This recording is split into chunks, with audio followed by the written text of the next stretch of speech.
오늘 함께 보실 하나님 말씀은 요한복음 4장을 보겠습니다. 요한복음 4장 31절에서 38절 보겠습니다.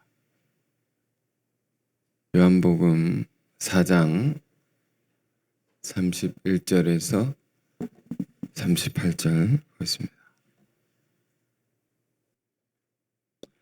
그 사이에 제자들이 청하여 이르되 라삐어 잡수소서. 이르시되 내게는 너희가 알지 못하는 먹을 양식이 있느니라. 제자들이 서로 말하되 누가 잡수실 것을 갖다 드렸는가 하니 예수께서 이르시되 나의 양식은 나를 보내신 이의 뜻을 행하며 그의 일을 온전히 이루는 이것이니라. 너희는 넉 달이 지나 추수할 때가 이르겠다 하지 아니하느냐. 그러나 나는 너희에게 이르노니 너희 눈을 들어 밭을 보라. 기어져 추수하게 되었도다. 거두은 자가 이미 삭도 받고 영생에 이르는 열매를 모으나니 이는 뿌린 자와 거두은 자가 함께 즐거워하게 하려 함이라. 그런즉 한 사람이 심고 다른 사람이 거둔다 하는 말이 옳도다. 내가 너희로 노력하지 아니한 것을 거두러 보내었노니 다른 사람들은 노력하였고 너희는 그들이 노력한 것에 참여하였느니라. 아멘. 38절 앞부분에 있는 내가 너희로 노력하지 아니한 것을 거두러 보내었노니, 이런 제목 삼아서 하나님 말씀 나누겠습니다. 지난주 내내 요한복음 21장과 사도행전 1장을 이렇게 묵상을 하면서 대사명에 관해서 많이 생각을 했습니다. 오늘 성가대 찬양도 가사를 이렇게 쭉 보니까 이 대사명에 관한 그런 내용을 보게 되었습니다. 만민에게 복음을 전파하라. 땅끝까지 주님의 증인이 되라. 이것이 대사명입니다. 이것이 주님께서 우리에게 명령하신 것이죠. 예수를 믿고 구원받은 자들이 해야 할 일은 뭔가? 구원받은 이후 우리가 무엇을 위해 살아가야 하는가? 이 대사명을 위해서 살아가야 하는 것입니다. 모든 민족이, 모든 영혼이 예수를 알고 또 예수를 통해서 하나님을 알게 하는 일. 그래서 열방이 하나님께 예배하는 일, 예배하는 날, 그날을 위해서 우리가 살아가야 하는 것이죠. 그 대사명의 성취. 쉽게 말하면 전도죠, 전도. 우리가 들은 바 사랑과 진리의 말씀을 전하는 것입니다. 우리가 전도라고 하면 우리가 가지게 되는 여러 가지 생각들이 있을 것입니다. 여러분은 어떻게 생각합니까? 그 단어를 들을 때 해야 하는 것이지만 뭔가 부담스러운 일입니까? 하고는 싶지만 막상 하게 되면 망설여지는 일입니까? 혹은 해봤는데 어려웠던 일입니까? 그러나 오늘 말씀을 우리가 보면 전도라는 것은 주님이 우리에게 허락하신 큰 은혜인 것이고 복인 것입니다. 왜 그런지 오늘 이 말씀 통해 묵상하기를 원합니다. 요한복음 4장인데요. 4장은 어떤 내용이었습니까? 예수님과 사마리아 여인과의 깊은 대화의 장면입니다. 어, 왜 예수님이 사마리아 여인과 대화했을까요? 그 과정이 있는데 4장 우리가 보면 PPT 준비는 안 됐을 테지만 4장 3절 4절 한번 보실까요? 이렇게 되어 있습니다. 유대를 떠나서 다시 갈릴리로 가실새 사마리아를 통과해야 하겠는지라. 예수님이 가시는 길이 있습니다. 뭐 노정 가시는 길이 있다는 겁니다. 유대를 떠나서 갈릴리로 가신다는 겁니다. 그 사이에 끼어 있는 게 뭡니까? 사마리아라는 지역입니다. 이걸 통과해서 가시는 겁니다. 유대를 통과해서 유대에서 유대 지방에서 사마리아를 거쳐서 갈릴리로. 이것은 무슨 길일까요? 전도하는 길입니다. 예수님께서. 그러니까 영혼을 구원하는 노정이죠, 노정. 그 발걸음이죠. 근데 어디를 먼저 가셨느냐? 유대인들, 유대 지방을 먼저 가셨다. 유대인들을 먼저 전도하셨다는 겁니다. 왜 그럴까요? 이 사람들은 하나님을 먼저 잘 아는 사람들이니까요. 먼저 준비가 되어 있는 백성들이니까. 그들 안에 하나님의 말할 수 없는 수고로움이 있었으니까 그들에게 먼저 가서 복음을 전하신 것입니다. 그래서 마태복음 10장에도 보면 제자들 부르실 때 너희가 먼저 이스라엘의 잃어버린 양에게로 가라. 잃어버린 양. 그러니까 여기서 말하는 잃어버린 이스라엘의 양이란 하나님을 믿었는데 떠난 사람. 신앙이 있었는데 이것이 무너진 사람. 그런 자들을 찾아서 회복시키는 것이 우선해야 된다. 그래서 유대인들에게 먼저 복음을 전하러 가신 것입니다. 그런데 주님께서 유대인들의 복음을 전했을 때 어떤 반응이 있었습니까? 이 4장 앞부분에 3장인데 니고데모와의 대화 속에서 우리가 알 수 있듯이 유대인들은 예수님과 정말 통하지 않는 겁니다. 예수님의 말씀을 받아들일 수 있는 그런 영적 상태가 아닌 겁니다. 3장을 우리가 이렇게 읽어보면 예수님의 말씀을 못 알아듣습니다. 하나님을 아는 자라고 하고 하나님의 말씀을 가르치는 자라고 하지만 못 알아듣습니다. 뿐만 아니라 니고데모는 그나마 괜찮은 사람이었는데 대부분 유대 지방의 주님께서 복음을 전할 때 주님을 환대하지 않았습니다. 미워하고 배척했습니다. 쫓아냈습니다. 그들이 받아야 될 복음인데 받지 않았던 겁니다. 그럼 예수님은 어떻게 했습니까? 그 마음이 영혼의 곤비함 속에 지치는 겁니다. 그러던 와중에 사마리아 지방을 가면서 한 여인을 만나게 되셨다.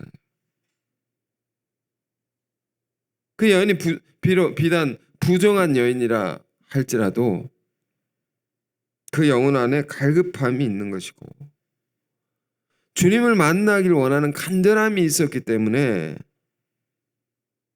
그 마음을 보시고 그 심중을 보시고 그에게 생명의 복음을 전하신 것이죠. 그를 전도하신 것이죠. 여러분, 매우 중요한 사실을 우리에게 주는 겁니다. 꼭 이런 사람이 있습니다. 수많은 사람들이 복음을 거부한다 할지라도 조롱하고 비난하는 사람들이 있다 할지라도 이렇게 하나님이 숨겨두신 귀한 영혼들이 꼭 있다는 겁니다. 정말로 귀한 것은 이렇게 숨겨져 있습니다. 그렇기 때문에 우리는 찾아야 되는 겁니다. 이 4장이 우리에게 주는 또 하나의 메시지는 그런 영혼이 숨겨져 있으니 너희가 찾으라는 겁니다. 그런 영혼을 찾으라는 겁니다. 그런 영혼들이 복음을 전하라는 겁니다. 자, 예수님은 그렇게 그 여인에게 복음을 전하고 있습니다. 자, 그런데 본문 들어가 봅시다. 이게 어떤 장면입니까? 그러니까 사마리아 여인과의 깊은 영혼의 대화가 오고 가고 하는 거죠. 깊은 대화. 일상의 대화가 있지만 뭐 몸은 괜찮으냐? 오늘 날씨가 어떠냐? 잘 지내냐? 이런 일상의 대화가 있지만 아주 깊은 대화죠. 주님께서 여인에게 우물에 물을 달라, 여인에게 달라고 요청합니다. 그러니까 여인이 어떻게 물을 달라고 합니까? 유대인은 사마리아 사람들을 상종하지도 않는데 더럽다고 해서 멸시하는데 어떻게 당신 나에게 물을 달라 합니까? 예수님의 대답이 기가 막힌 대답을 하시죠. 네가 물 달라 하는 내가 누군지 알았으면 네가 나에게 물을 달라고 했을 것이다. 그럼 내가 너에게 물을 주었을 텐데. 이런 대답을 하시죠.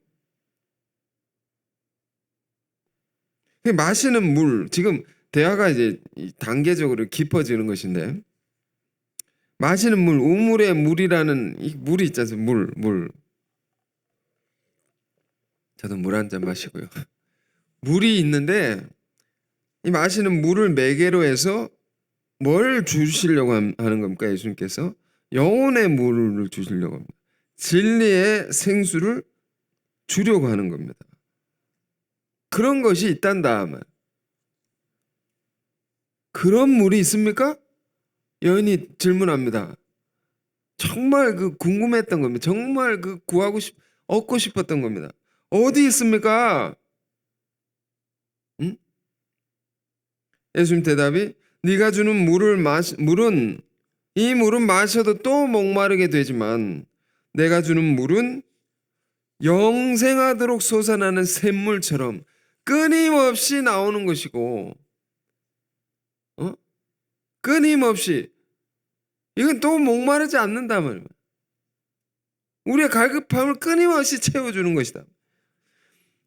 정말입니까?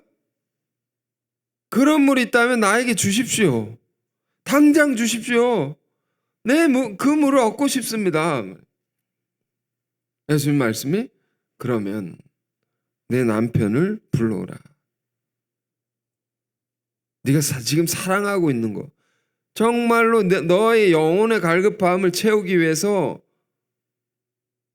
네가 구하고 있는, 네가 붙들고 있는, 네가 사랑하는 것들을 다 가지고 오라 말이야. 왜 가져옵니까? 우선순위를 바로 잡아야 된다. 어떻게 세워야 됩니까? 주님을 가장 하게 하고 그 다음에 2차, 3차로 뒤에 줄을 세워야 된다. 이렇게 바꿔야 된다는 겁니다. 그래서 너와 나의 새로운 관계성을 가지고 새롭게 출발해야지 그런 세계를 네가 경험할 수 있다 말이야.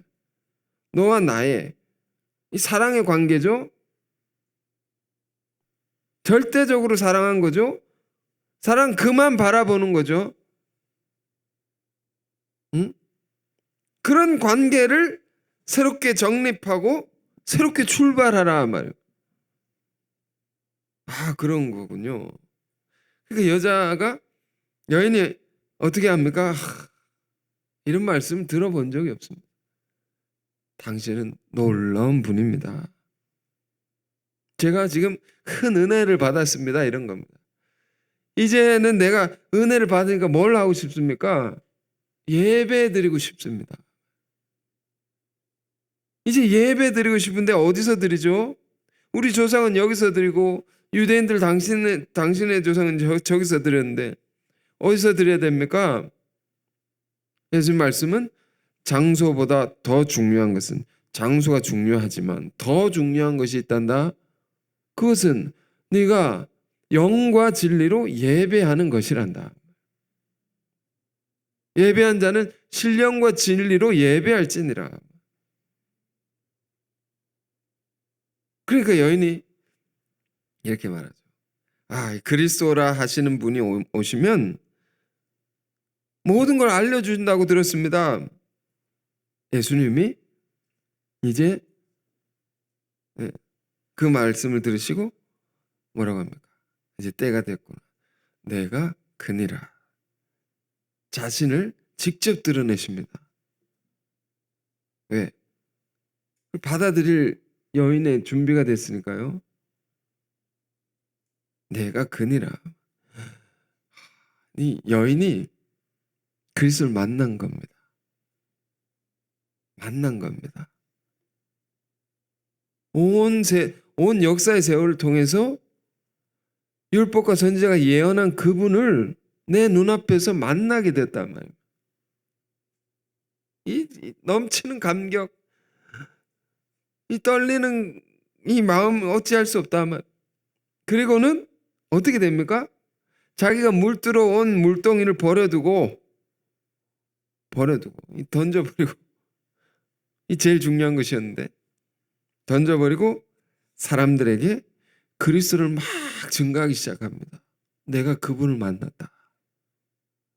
그분이 이런 말씀 주시더라. 이런 사람이 된 겁니다. 여러분, 전도가 어떻게 되는 겁니까? 영혼의 깊은 대화로, 긴 시간도 필요 없는 겁니다. 갈급한 영혼을 만나면 정말로 하나님의 말씀을 알기를 원하고 정말로 그리스도를 만나길 원하는 영혼을 만나면 이런 놀라운 역사가 단번에 일어날 수 있다. 응? 자, 이런 상황 가운데 대조적으로 제자들은 어땠을까요? 그게 오늘 본문입니다. 잘 봐야 됩니다. 제자들의 모습은 우리의 모습이 있으니까요. 언제든지. 자, 이런 장면입니다. 좀 분위기를 확 깨는 장면입니다. 31절에 그 사이에 제자들이 청하여 이르되 라삐어 잡수소서. 분명 배고픈 때였을 것입니다. 잡수소서. 금강산도 식후경 아닙니까? 하하하.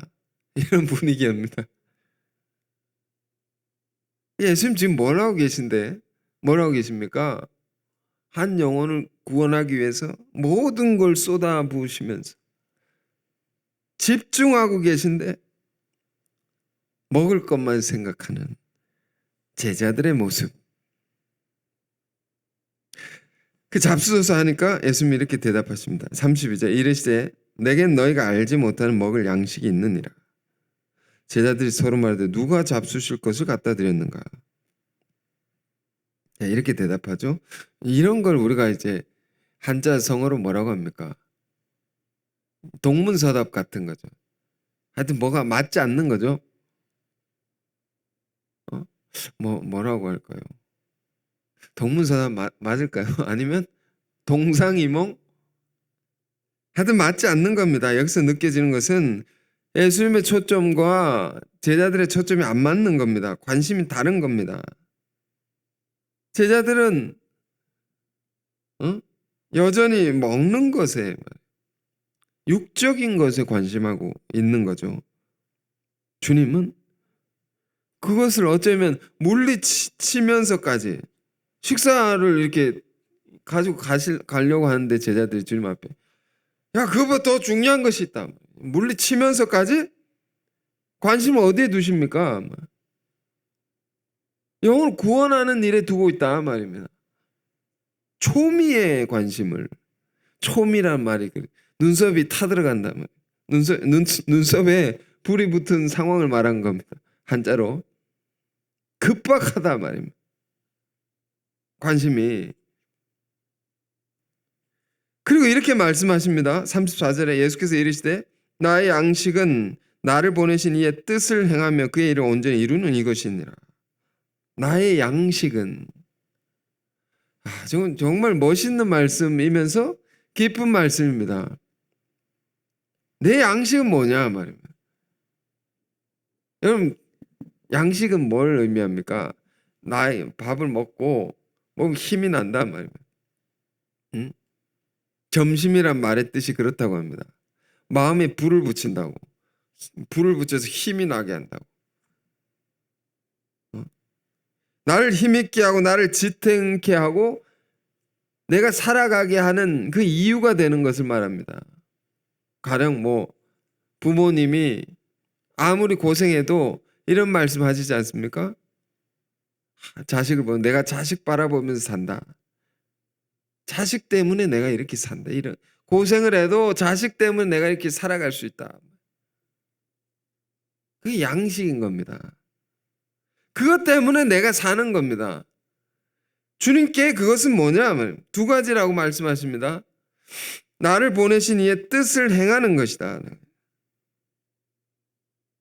그리고 그분의 일을 온전히 이루는 것이다. 이게 주님의 살아갈 이유입니다. 내가 사는 이유입니다. 이게 주님을 힘있게 하고 주님을 지탱케 하고 살아가게 하는 그 양식이 이것이다 말입니다. 그렇다고 예수님이 식사 안 하셨느냐? 그건 아니죠. 주님께는 제자들의 양식과 다른 특별식이 있었는가? 신비한 양식이 있었는가? 그건 아니죠. 그런 말이 아니죠. 나의 양식은. 주님이 이 말씀을 우리에게 던져준 것은 뭡니까? 주님이 살아가는 그 삶의 자세를 얘기를 해준 겁니다. 주님은 어떤 마음을 가지고 어떤 자세를 가지고 살아가셨는가 말입니다. 전적으로 그분의 삶은 정말로 하나님의 뜻을 행하며 사셨다는 겁니다. 전적으로 하나님의 일을 이루기 위해서, 온전히 이루기 위해서 혼신의 힘을 다해서 사셨다라는 겁니다. 그렇게 매 순간을, 하루하루를 조금이라도 헛된 것에 보내지 아니하고 아버지의 뜻을 이루기를 위해서. 여러분, 우리가 인생을 살아갈 때 이렇게 진지하게 살아갈 수 있을까요? 늘 진지할 수는 없겠지만, 그러나 그 심중에 이런 것을 우리가 잃어버리지 않고 살아갈 수 있을까요? 먹고 마시는 것, 어쩌면 식음을 전폐하다시피 하시면서 마음과 뜻과 목숨을 다해서 영혼을 구원하는 일을 위해서만 사셨던 주님의 삶을 우리가 바라봅시다. 왜 이렇게 사셨을까요? 또 어떻게 이렇게 사실 수 있었을까요? 그것은 이 세상을 향한 하나님의 마음을 아셨기 때문입니다. 아버지의 마음을 아셨기 때문입니다. 그 절박한 심정을 아셨기 때문입니다. 왜? 이 죄 가운데 고통하는 수많은 영혼들을 바라보시는 그 아버지의 마음을 아는 이상 그냥 그렇게 살 수가 없는 겁니다. 그러므로 이렇게 급박한 게 있는 겁니다. 예수님이 사마리아 여인을 전도하셨습니다. 그 심정을 가지고 전도하셨습니다. 여인이 그러니 물동이를 버려두고 완전히 변화되었습니다. 그리스도를 증거하는 자로 변화되었습니다. 물동이라는 것은 지금껏 그 여인에게 가장 중요한 것, 그 연의 목마름과 갈급함을 채워주었던 그의 삶의 가장 중요한 도구였을지 모릅니다. 그러나 그것을 버려두고 예수를 증거하니라. 그 영혼이 이렇게 변화되었다 말이에요. 이런 영혼의 결실, 이것을 제자들도 열매 맺기를 바라는 것이죠. 그래서 이어서 주신 말씀이 35절입니다.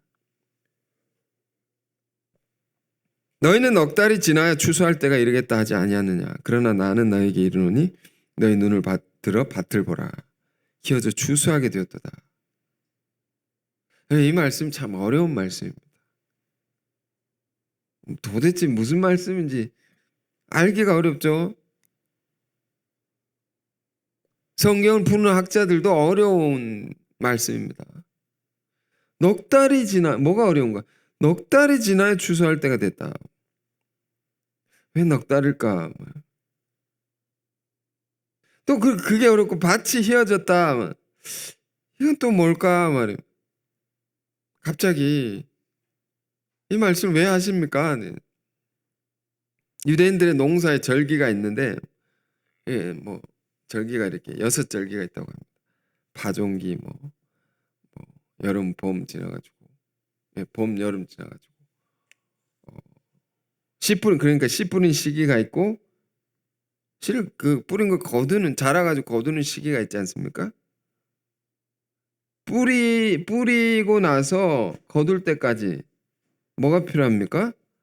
일정의 시간이 필요한 것이죠. 농사를 지을 때 심은 것이 자라나야 되지 않습니까? 오늘 심었는데 바로 쭉 자라가지고 거두지 않지 않습니까? 시간이 걸린다. 그러나 나는 너에게 이르노니 눈을 들어 밭을 보라. 휘어져 추수하게 되었도다. 여러분, 이게 읽혀집니까? 문맥이 이어집니까?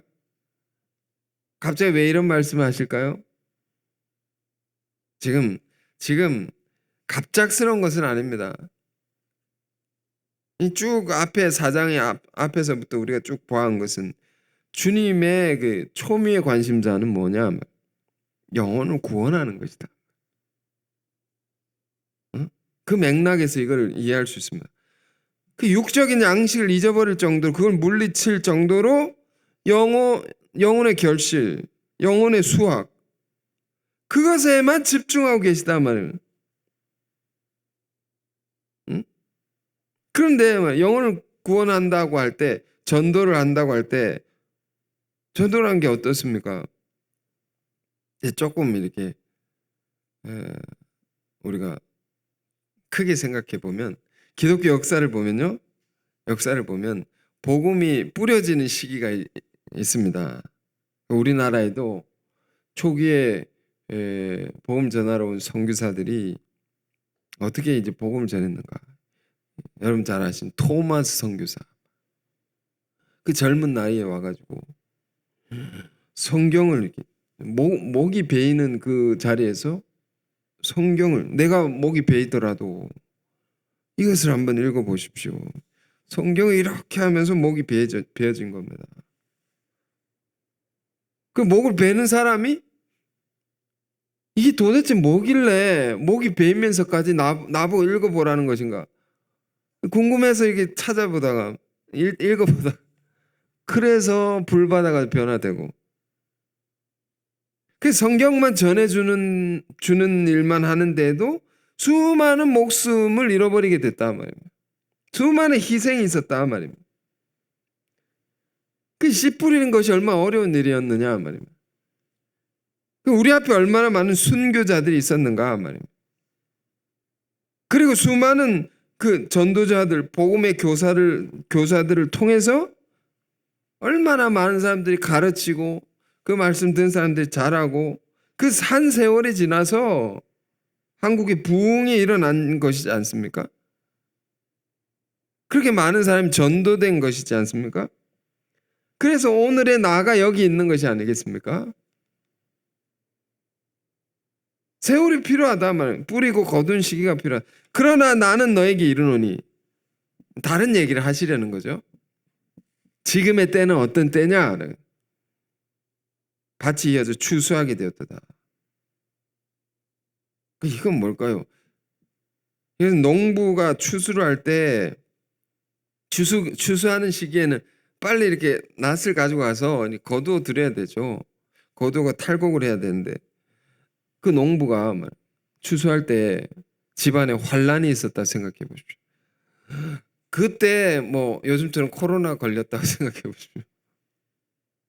그럼 몸져 누워서 그 일을 해야 될 일을 못 하게 되는 거죠. 그러면 벼를 베야 되는데 벨 사람이 없으니까 그 벼는 밭에 그대로 있게 된다 말이에요. 그러다가 날씨가 추워지게 되면 어떻게 됩니까? 그 벼 위에 서리가 내립니다. 서리가.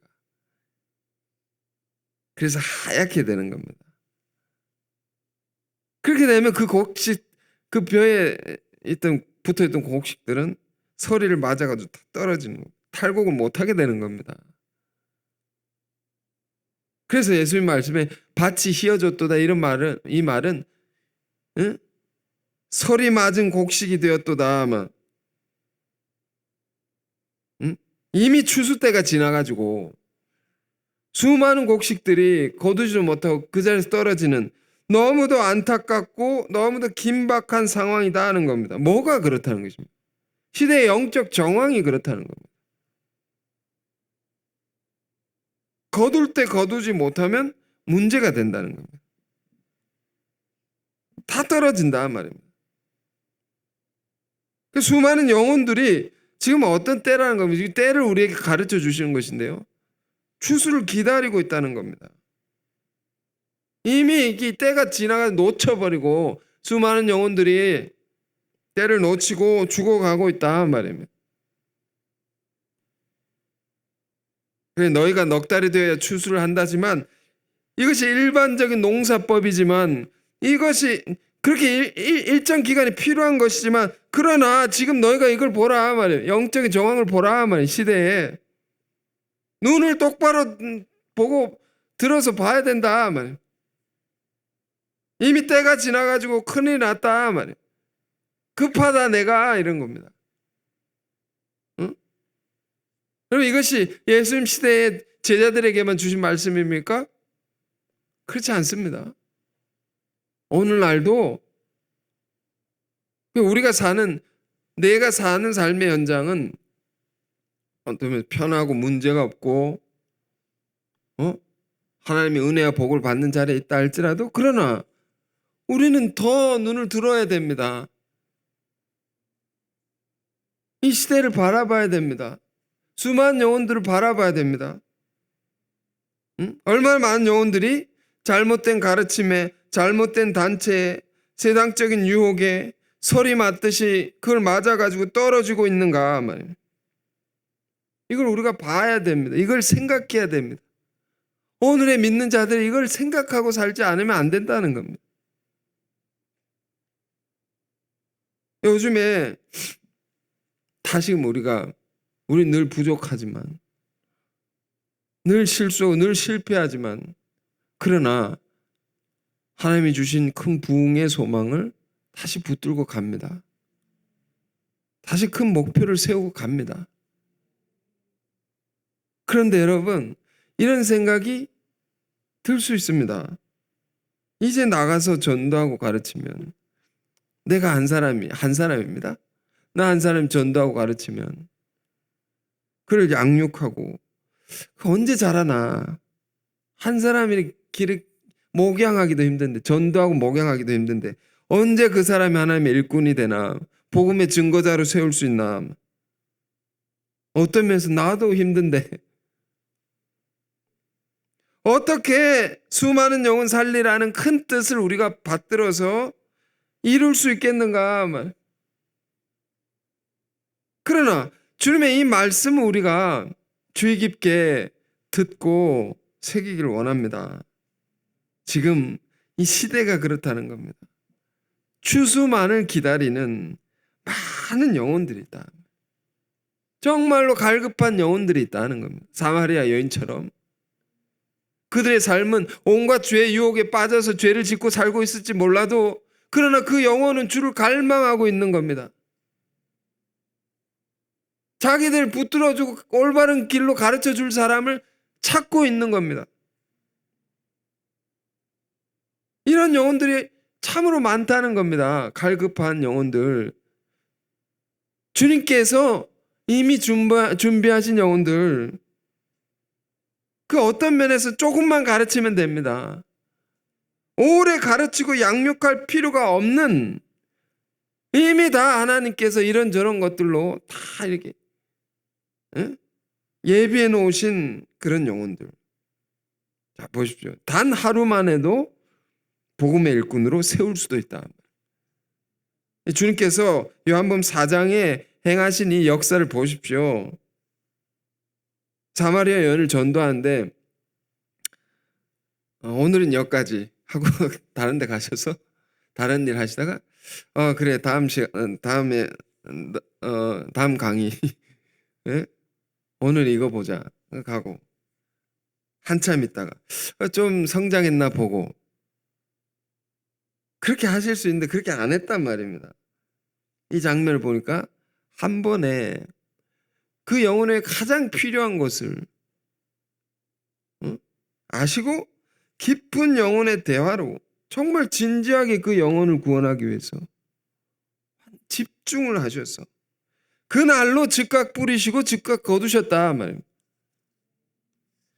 넉 달이 지나야 너희는 그렇게 추수할 때가 생각하는데 이 넉 달이라는 게 그런 겁니다. 영혼을 복음을 말씀 전하고 가르치고 기르는 그 단계, 그 과정을 가르치는 겁니다. 파종기, 수확기 이런 과정을 지나야 되는. 그러나 지금 그런 사람이 필요하겠죠. 분명히 필요할 겁니다. 그러나 그런 기간이 필요 없는 많은 사람들이 있다. 직접 주님께서 행하시면서 보여주시면서 가르치는 겁니다. 이 보라고. 이 사람이 몇 날 며칠 걸렸느냐? 아니지 않느냐 말입니다. 지금 영적인 상황이 그렇다. 그러니까 급히 거둬야 된다 말이에요. 이런 마음. 이게 주님의 마음입니다. 오늘 이 세대를, 이 시대를 바라보는 동일한 마음일 줄 믿습니다. 그런 상황에 우리가 있다. 그런 상황에 우리를 보내셨다 말이에요. 자, 그래서 이어서 봅시다. 36절에 거두는 자가 이미 삭도 받고 영생에 이른 열매를 모으나니 이는 뿌린 자와 거둔 자가 함께 즐거워하게 하려 함이라. 여러분 이건 뭘 얘기하시는 것입니까? 전도의 세계 얘기하시는 겁니다. 거두는 자가 이미 삭도 받고 영생에 이른 열매를 모으나니. 이 전도하는 사람은요 이미 삭을 받았다는 거예요. 그리고 열매를 모은다고. 이게 무슨 말일까요? 전도하는 일은 세상의 일과 다르다는 겁니다. 세상의 일은 어떻습니까? 일한 만큼 삭을 받죠. 일을 오래 많이 하면 그만큼의 월급을 받지 않습니까? 그에 해당하는. 그런 전도는 뭡니까? 받고 시작하는 겁니다. 이미 은혜를 받고 이미 복을 받고 신앙한다. 이런 걸 조금 어려운 말로 선행적 은총이다라고 말해요. 우리가 이제 전도를 막 노력해서 한다고 생각하지만 그게 아니다는 겁니다. 삭을 받았다는 말은요. 하나님께서 이미 수고를 다 해놓으시고 다 바꿔놓은 사람들이 있다. 이미 조금만 이렇게 가르치면 변화될 사람 그냥 찾아서 이렇게 주워 담는 겁니다. 거두어 드리는 겁니다. 그러니까 일은 누가 하시고요? 하나님이 하시고 혹은 우리 앞에 많은 믿음의 일꾼들이 수고했고 이미 그들이 다 수고한 겁니다. 일한 겁니다. 그 수고의 삭은 거두는 우리가 다 받게 된다. 근데 그것도 받는 것도 시간이 필요 없다. 바로 거둘 수 있는 놀라운 은혜의 시대에 너희가 있는 것이다 하는 겁니다. 이렇게 말합니다. 이는 뿌린 자와 거둔 자와 함께 즐거워하게 하려는 거예요. 정말 은혜인 것입니다. 전도는요. 옛날 뿌리는 자, 옛날 유대인들은 씨 뿌리는 것을 굉장히 힘들어했습니다. 땅이 옥토가 아니기 때문에 척박합니다. 물이 없고 돌멩이가 가득해서 땅이 거기다 씨를 뿌리려면 어떻게 됩니까? 힘들게 파가지고 돌을 다 가려내고 그 촉촉하게 만드는 물을 많이 부어야 되고 그리고 씨를 뿌려야 되지 않습니까? 그래서 오죽하면 시편의 말씀에 이런 말씀이 있는 겁니다. 씨 뿌린 자는 눈물로 씨를 뿌리고 단을 거둬야 된다고. 눈물로 울면서 단을 거둬야 된다. 그만큼 고생하는 거죠. 그러나 보십시오, 여러분. 우리의 자리는 어떤 자리입니까? 이전에 척박한 영적 토양이었던 그것을 다 갈아엎고 먼저 다른 이가 거기다 복음의 씨를 뿌렸던 자들이 수고한 것을 우린 다 거두기만 하면 된다. 지금 다 거두기만 하면 된다. 이게 여러분 농사에 있어서 맞지 않는 얘기입니다. 생각해 보십시오. 어떤 사람이 척박한 땅을 일일이 다 갈아엎어 가지고 씨를 뿌렸다고 해보십시오. 그런데 그 사람과 아무 관계 없는 사람이, 엉뚱한 사람이 와가지고 낫을 들고 와가지고 그 자란 곡식들을 막 거둬간다 해보십시오. 이게 이상한 일 아닙니까? 그런데 우리에게 주신 축복이 있다. 내가 뿌리지도 않았는데 그냥 거두는 겁니다. 영생의 열매를. 야, 예수님 말씀이 야, 너희는 이런 거라고. 전도 힘들다 생각하지만 이전에 고생했던 사람들 생각하면 너 아무것도 아니다. 지금 열매 주워 담는 것 그런 것이다 말이면 낫을 가지고 그걸 왜 안 가져가느냐. 열매를 거둘 때 뭐가 있습니까? 큰 기쁨이 있죠, 여러분. 그 기쁨을 우리가 얻도록 한다. 그런 시대에 부름받은 자들, 주님의 제자들이다. 우리들이다.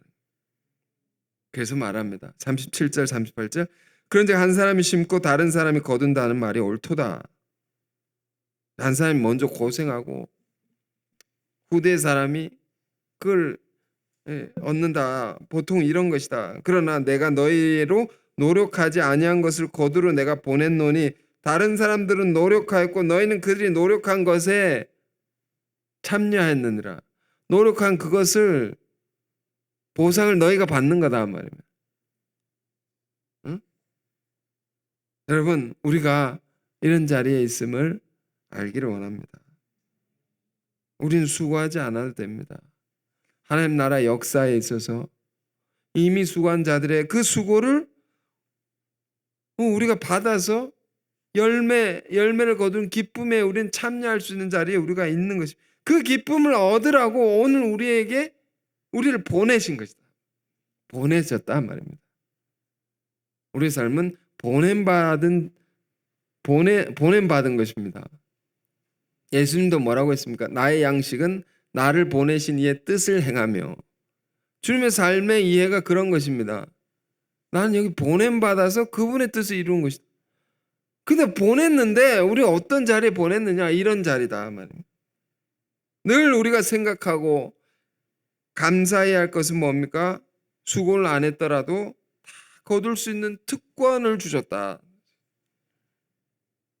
여러분 이것이 오늘 우리의 전도라는 겁니다. 여러분 이 놀랍고 복된 자리에 우리를 세우셨음을 정말 감사하기를 원하고 이 거두는 기쁨에 참여할 수 있는 저와 여러분 다 되시기를 바랍니다. 아멘. 자, 주님 오늘 주신 말씀 우리가 묵상하면서 함께 기도하기를 원합니다. 우리의 생각과 관심이 주님의 관심을 따라서 주님의 마음을 따라서 구원이 필요한 영혼들을 향하게 하옵소서. 노력지 않는 것을 거둘 수 있는 자리에 우리에게 두셨다는 것을 기억하고 감사하면서 우리 각자 자리에서 복음을 전하게 하옵소서. 함께 말씀 묵상하면서 기도하겠습니다.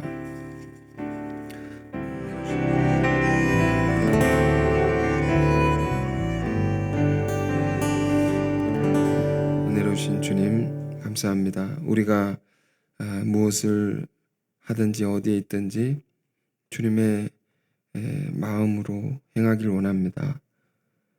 무엇을 하든지 먹고 마시는 것보다 영적인 양식에 또 영혼을 구원하는 일에 더 깊은 관심을 우리가 갖고 살게 하여 주옵소서.